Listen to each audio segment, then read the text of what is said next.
কিছু বলবে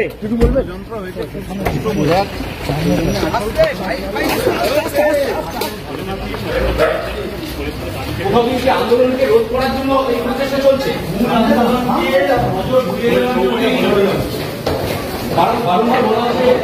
বাড়ির সাথে কথা হয়েছে, বাড়ি বলেছে বাড়ির সাথে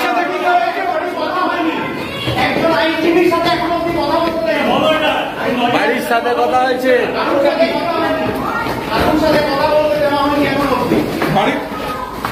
লয়াররা আছে ভিতরে, কথা বলবে, বাড়িতে জানাতে রাইট নেই। চিটফান্ডের দয়ায় যারা ক্ষমতা এসছে, মুখ্যমন্ত্রী 8 জন এমপি এবং 6 জন মিনিস্টার সরাসরি দোষী, তারা কি ওখানে আলোচনা করবে?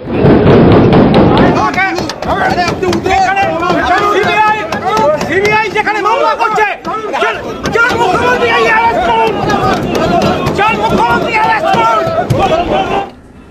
আমি প্রধানমন্ত্রীকে চিঠি লিখে যাব, সিবিআইকে দেয়া হোক।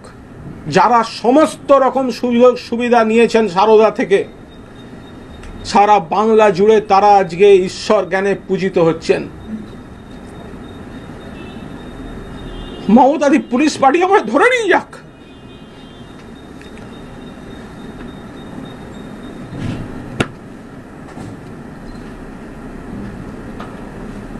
মুকুল রায়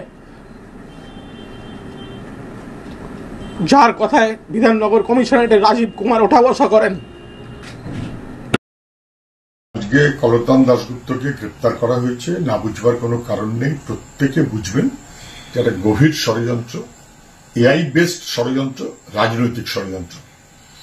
আন্দোলনকে ভাঙার নানান রকমের প্রচেষ্টা চলছে শাসকের পক্ষ থেকে। যারা জাস্টিস ফর আরজিকর এই দাবিতে যারা আছেন তারা রাস্তায় আছেন, জুনিয়র ডাক্তাররা রাত জেগে লড়াইতে আছেন, বাম কর্মীরা রাত জেগে লালবাজারে লড়াইতে আছেন। মানুষ যারা জাস্টিস চান তারা রাস্তায়, আর যারা ষড়যন্ত্র করছেন তারা গোপনে ঠান্ডা ঘরে বসে নানান রকমের ষড়যন্ত্র করে চলেছেন। এটা আজ হোক কাল হোক ধরা পড়বেই, এ নিয়ে কোনো সন্দেহ নেই। নিরপেক্ষ তদন্ত সব ধরা পড়ে যাবে।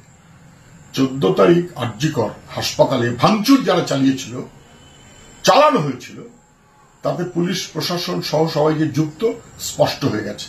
ফেল করেছে, আবার একটা ষড়যন্ত্র। রাজ্যের সরকার ফেল করছে, শাসক ধরা পড়ে যাচ্ছে, জাস্টিসের বিরুদ্ধে ওরা ষড়যন্ত্র করবে, জাস্টিসের পক্ষে মানুষ লড়াইতে থাকবেন। গভীর ষড়যন্ত্র উন্মোচিত হবেই। এই লড়াইয়ের শেষ দেখে আমরা ছাড়ব justice for RG.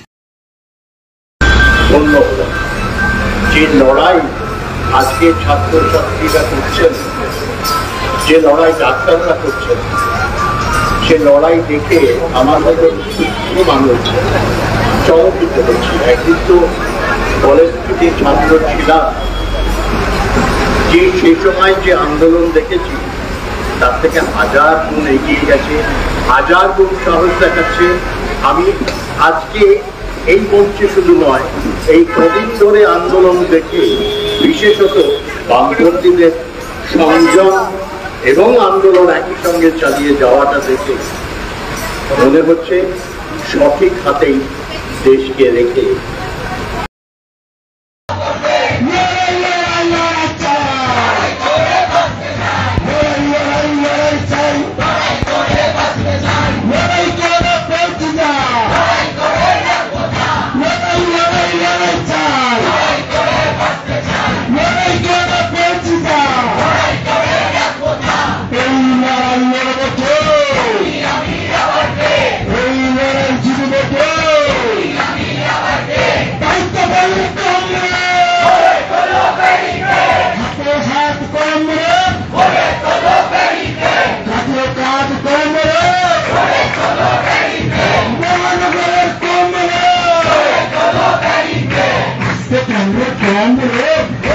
Come on,